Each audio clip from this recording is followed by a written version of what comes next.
नमस्कार दोस्तों, आप भी अपने नींबू के पौधे पर से कंटिन्यू नींबू तोड़ना चाहते हैं तो कुछ आसान से टिप्स लेकर आई हूँ और कुछ खाद भी लेकर आई हूँ जिसका प्रयोग करके आप नींबू का फल लगातार तोड़ेंगे, बिना रुके तोड़ेंगे। तो आप देख सकते हैं कि मेरे नींबू के पौधे पर कंटिन्यू नींबू लगा हुआ है। कुछ बेबी नींबू है, कुछ बड़ा नींबू है और नींबू के फूल भी लगे हैं। इसका मतलब यही होता है कि मैं कंटिन्यू नींबू तोड़ती हूँ। तो आज मैं कुछ ऐसे ही सीक्रेट खाद लेकर आई हूँ जिसका प्रयोग आप पौधे के ऊपर भी करेंगे और मिट्टी के अंदर भी करेंगे। जिससे ये फ़ायदा होगा कि पौधा के ऊपर जो करेंगे वो पौधा आपका स्वस्थ रहेगा और मिट्टी के अंदर जो करेंगे तो मिट्टी स्वस्थ रहेगी, तो आपका पौधा भरपूर मात्रा में फल देगा और कंटिन्यू देगा, बिना रुके देगा।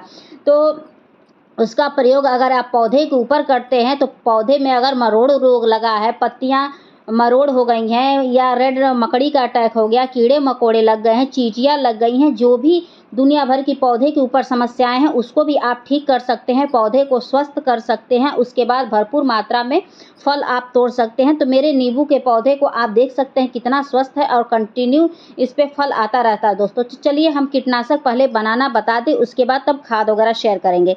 तो देख सकते हैं मेरे घर का ये बेस्ट करेला है, यानी कि बेकार करेला था। इसका आज मैं कीटनाशक बना रही हूँ और लहसुन के साथ दोनों को मैं बारीक पीस लूँगी। पीसने के बाद चलिए दिखाती हूँ क्या इसके बाद करना है दोस्तों। तो बारीक पीसने के बाद कुछ ऐसे दिखेगा, बिल्कुल ऐसे। तो जब ऐसे हो जाए तो इसको छान लेंगे। छानने के बाद तब जाके हम इसमें कुछ और मिला देंगे। तो दोस्तों बता दें कि करेला में भरपूर मात्रा में प्रोटीन मिलता है, कैल्शियम मिलता है, फास्फोरस, आयरन, वसा, कार्बोहाइड्रेट। और करेला का जो तीखापन होता है उससे कीड़े मकोड़े, रेड मकड़ी, मरोड़ रोग, अगर फल बनने से पहले झड़ जा रहा है वो समस्याएं दूर हो जाएंगी। जो भी प्रॉब्लम है इस पौधे की वो दूर हो जाएंगी दोस्तों। और लहसुन में vitamin C, vitamin B6, protein, carbohydrate, manganese, अन्य पोषक तत्व पाए जाते हैं जो नींबू के पौधे के लिए बहुत ही अच्छे होते हैं। और जो भी उस पे फूल आते हैं वो फल में कन्वर्ट हर हालत में होते हैं दोस्तों। तो ये सब घरेलू ट्रीटमेंट है, इसका प्रयोग करके आप कंटिन्यू फल पा सकते हैं। तो देखिए आप भी ऐसे ही करिएगा कि आप उसको बारीक पीसिएगा। पीसने के बाद उसको अच्छे से छन्नी से छान लीजिएगा ताकि आपके पंप में वह जाके फंसे नहीं। उसके बाद छान लिया मैंने दोस्तों। उसके बाद देखिए मैं क्या करती हूँ। उसके बाद मैं आधा चम्मच शैम्पू लूँगी, क्योंकि शैम्पू ऐसा मतलब होता है कि उससे चींटियाँ भी भग जाती हैं, जो भी कीड़े मकोड़े रहेंगे शैम्पू के झाग से वो भग जाते हैं। तो शैम्पू का मैं आधा चम्मच मतलब इसमें का आधा पीस लूँगी और 1 चम्मच के करीब लेकर और इसमें घोल बनाकर और आधे लीटर पानी में डाल के और उसके बाद फेंट के और पौधे के ऊपर छिड़काव करूँगी। इससे ये फ़ायदा होगा कि जो पत्तियाँ वगैरह रहेंगी वह स्वस्थ रहेंगी, पौधे के ऊपर जो भी कीड़े मकोड़े रहेंगे वो भाग जाएंगे। जब भाग जाएंगे तो जो भी उस पर फूल वगैरह बनेंगे वह फूल फल में कन्वर्ट होंगे। समय से ना पहले वह कलियाँ झड़ेंगी, ना वह फूल झड़ेगा, ना जो बेबी नींबू आ जाते हैं वो भी नहीं झड़ेगा। पूरा बिग साइज का हो ही जाएगा, उसके बाद आप तोड़ सकते हैं। इतना कर लेते हैं तो जो भी फूल आएगा उतना ही आप उस पे आप फल तोड़ सकते हैं दोस्तों। तो इस तरह करके मैं देख सकते हैं कि मैं एक छोटे से बाटल में भर ली हूँ। भरने के बाद मैं पौधे में छिड़काव करेंगी दोस्तों। तो आप इसका उपयोग ज़रूर करके देखिए। करेले और लहसुन और ये शैम्पू का 100% गारंटी के साथ बता रही हूँ कि जो भी पौधे की समस्याएं रहेंगी दूर हो जाएंगी। और ये जो बचा है इसको मैं 2 दिनों तक छोड़ दूंगी ऐसे ही पानी में सड़ने के लिए। बाद में इसको छान के फिर मैं इसका उपयोग कर सकती हूँ किसी और पौधे में दोस्तों। चलिए पौधे के पास चलते हैं। तो देख सकते हैं यही वो नींबू का पौधा है जिस पे आज मैं छिड़काव करने जा रही हूँ। तो ये नींबू का पौधा दोस्तों बता दें कि मेरा कंटिन्यू फल देता है। तो इस पे देखिए हर साइज के आपको फल भी मिलेंगे, फूल भी मिलेंगे। और कुछ मतलब कहने का मतलब ये है कि देखिए इसमें बूढ़ा नींबू है, बच्चा नींबू है और उसके बाद नवजात पैदा भी हो रहा है। सारे तरह के इसमें नींबू है दोस्तों। और बता दें कि मुझे पूरे साल नींबू नहीं खरीदना पड़ता है, मैं इसी से काम चला लेती हूँ। मेरे इस पौधे पर कंटिन्यू नींबू आता रहता है। तो दोस्तों इस खाद को डालने से पहले कुछ ज़रूरी काम होते हैं जिसको अगर कर लेते हैं तो आपको आपके पौधे को दोगुनी ताकत मिल जाएगी। दोगुनी ताकत मिल जाएगी तो पौधा बहुत तेज़ी से ग्रोथ करेगा। उसके बाद फल भी बहुत अच्छे से आएंगे, अच्छे से फ्रूटिंग होगी उसमें। तो खाद डालने से पहले जो भी मिट्टी के अंदर आपके पौधे हों एक्स्ट्रा, उसको सबसे पहले निकाल के हटा दीजिए, क्योंकि उसको हटा देंगे तो पौधा अब जो आप खाद डालेंगे वह पूरी ताकत अपनी लगा देगा पौधा अपने आप को ग्रोथ करने में। अगर दूसरा कोई पौधा रहेगा तो वो सारी एनर्जी उसमें वेस्ट हो जाएगी। तो सबसे पहला ये काम करना है। और इस वीडियो में ये काम करते हुए और एक चीज़ और शेयर कर दूँ आपसे कि अच्छा फ्रूटिंग पाना चाहते हैं तो महीने में 2 बार मिट्टी की खुदाई करिएगा और उसके बाद कम से कम 8 घंटे की सनलाइट चाहिए, अगर वह फल वाला और फूल वाला पौधा है दोस्तों।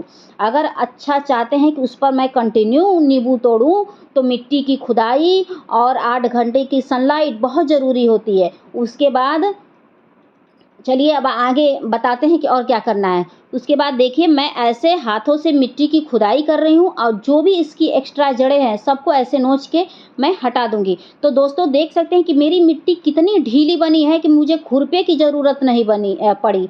मैं हाथों से ही एक्स्ट्रा जड़ों को नोच के फेंक दे रही हूँ जो भी अबाड़-कबाड़ है। तो मिट्टी भी बहुत अच्छी तैयार करेगा, बिल्कुल वेल ड्रेन मिट्टी में पौधे अच्छे से विकास करते हैं, उनकी जड़ें अच्छे से फैलती हैं। जब जड़ें ही अच्छे से फैलती हैं तब जाके उस पे अच्छी फ्रूटिंग होती है। तो मिट्टी ऐसी तैयार करिए कि खुरपी की ज़रूरत ना पड़े, हाथों से ही खोद कर ऐसे जड़ों को उखाड़ के फेंक दीजिए। तो देख सकते हैं कि मेरी मिट्टी कितनी अच्छी है। तो आप वेल ड्रेन मिट्टी हमेशा तैयार करिएगा, मतलब भुरभुरी मिट्टी ऐसी होती है कि जैसे ऐसे मैं हाथों से उखाड़ रही हूँ और सारे जो भी ये मतलब एक्स्ट्रा जड़ें हैं वो मेरे हाथों में आ जा रही हैं। तो मैं आज एक्स्ट्रा जड़ों को अपने हाथों से ही निकाल कर और सबको फेंक दे रही हूँ दोस्तों। तो आप भी ऐसा करिएगा। और बात करें वाटरिंग की, तो वाटरिंग का भी विशेष ध्यान रखिएगा। अगर फल आना शुरू हो जाए या फूल आने लगे तो पानी हमेशा चेक करके डालिएगा। ओवर वाटरिंग होगा तो जो भी बेबी फल रहेंगे वो झड़ जाएंगे या फूल रहेंगे तो गिर जाएंगे, फल में नहीं कन्वर्ट हो पाएंगे। तो इस चीज़ का ध्यान रखिएगा दोस्तों। तो देख सकते हैं उसके बाद मैंने खाद में क्या लिया है, मल्टीविटामिन 1 चम्मच लिया है जिसमें सारे सूक्ष्म पोषक तत्व मौजूद होते हैं। उसके बाद मैंने हड्डियों का चूरा लिया है। हड्डियों के चूरा में भरपूर मात्रा में कैल्शियम मिलता है जो फल वाले पौधे के लिए बहुत अच्छा होता है और ख़ास तौर से नींबू वाले पौधे के लिए इसमें हड्डियों का चूरा आप ज़रूर डालें। अगर हड्डियों का चूरा नहीं है तो आप फिटकरी का पानी डाल सकते हैं 1 चम्मच के चौथाई हिस्सा, और नहीं तो जो आपके घर ये चूना होता है बूझा वाला चूना, वह 1 चम्मच का चौथाई हिस्सा डाल सकते हैं। हड्डियों का चूरा मान लीजिए बहुत लोग नहीं छू सकते हैं तो उसकी जगह आप वो डाल सकते हैं कैल्शियम की पूर्ति करने के लिए।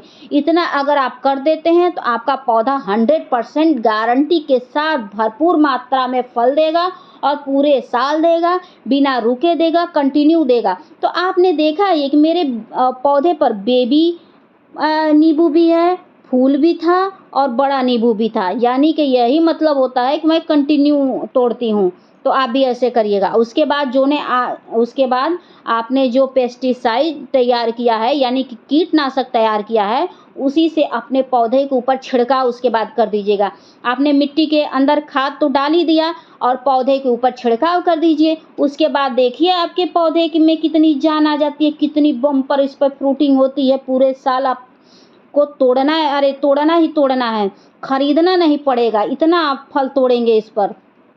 तो आप एक बार इस टिप्स को आजमा के देखिए। इस कीटनाशक को आप चाहें तो किसी भी पौधे में छिड़काव कर सकते हैं, यही नहीं कि आप नींबू में ही, आप हर तरह के पौधे में छिड़काव कर सकते हैं। इससे मीलीबग, लाहीर, मरोड़ रोग, पत्तियों का पीला होना, फूलों का झड़ जाना, फल न आना, सारी समस्याओं का ये समाधान कर देगा। करेला और लहसुन का पानी बहुत ही इफ़ेक्टिव होता है।